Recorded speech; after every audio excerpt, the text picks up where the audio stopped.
Hi వర్స్ welcome to new video. పైన స్లాబ్కి steel rods and cement packets వచ్చాయి.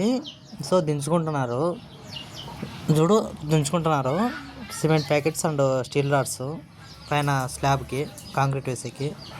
చూడండి, సెంటరింగ్ వాళ్ళు మేస్త్రి గారితో కలిసి చక్కగా కడ్డీలన్నీ బిగించుకుంటున్నారు. పైన రాడ్స్ అన్నీ చూడండి, చక్కగా రాడ్స్ అన్నీ ఇటు సైడ్ బిగించుకుంటున్నారు.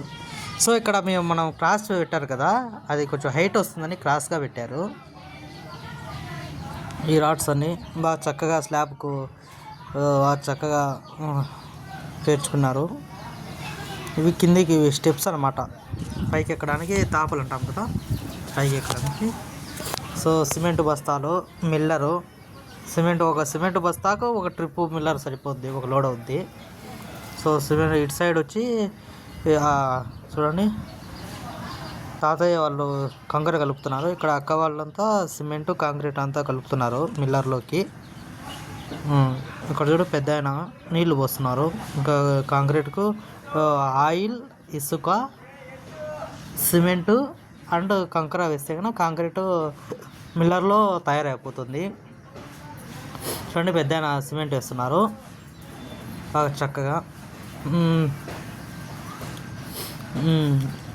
ఇటు సైడు మన అక్క వాళ్ళు కూలీలు. ఇక్కడ చూడండి, ఇసుక వేస్తున్నారు తాత.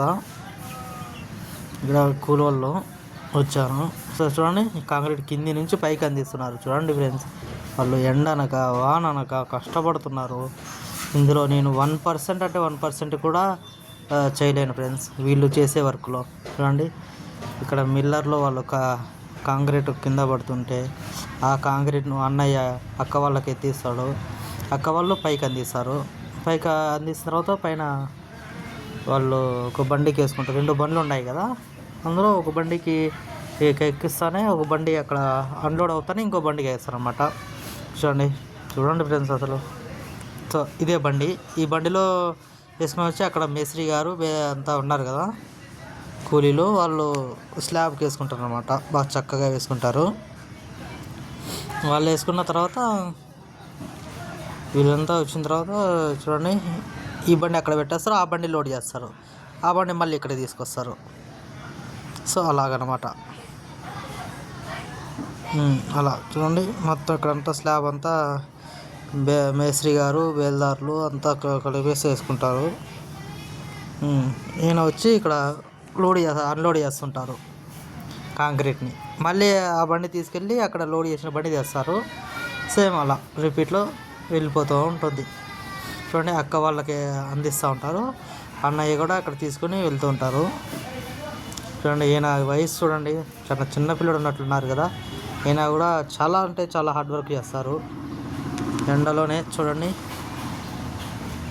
ఎంత ఎండ ఉన్నా కూడా వాళ్ళు పట్టించుకోకుండా ఎట్లా వర్క్ చేస్తున్నారు. అందుకే అంటారు కదండి, కార్యసాధకులు అని. ఉన్నప్పుడు పూల పాన్పు పైన అయినా పడుకోగలరు, లేనప్పుడు బండ రాతి పైన అయినా పడుకోగలరు. అలాంటి వారే కార్యసాధకులు అంటారు. చూడండి ఇక్కడ అన్నయ్య అక్క వాళ్ళకి ఎత్తిస్తున్నారు కాంక్రీటు. ఇది అన్నయ్య కాంక్రీటు అది ఫుల్ అయింది మిల్లరు, ఇంకా దించమంటున్నారు. ఇంకా పెద్ద ఆయన ఇంకా అవ్వలేదు అంటున్నారు. ఇంకా దించుతారు. చూడండి, అయిపోయింది అట్లుంది, ఇంకా దించుతారు. చూడండి, అన్నయ్య వాళ్ళకి అక్క వాళ్ళకు కాంక్రీట్ ఎత్తిస్తున్నారు. ఇంకోటి వేసి ఇసుకేసి ఒక గోళం దించేస్తారు. పెద్ద ఆయన దించుతున్నాడు, కాంక్రీట్ దించేస్తున్నారు. చూడండి, ఎంత చక్కగా చేస్తారో వాళ్ళు, ఎంత కన్సిస్టెన్సీగా చేస్తారో. చూడండి, ఎంత డిసిప్లిన్, ఎంత కన్సిస్టెన్సీ ఉంటే తప్ప ఇలాగా అందరూ కలిసి వర్క్ చేయలేరు. సో కన్సిస్టెన్సీ, డిసిప్లిన్ ఉంటే కన్నా ఎక్కడైనా ఎలా అయినా యూనిటీగా వర్క్ అనేది జరిగిపోతూ ఉంటుంది. సో ఇక్కడ వీళ్ళ లెక్కన చూడండి, అన్నయ్య ఎంత చక్కగా ఎత్తిస్తున్నారు. చూడండి, అక్క వాళ్ళు ఎంత చక్కగా పైకి అందించేస్తున్నారు. సో అది ఫ్రెండ్స్.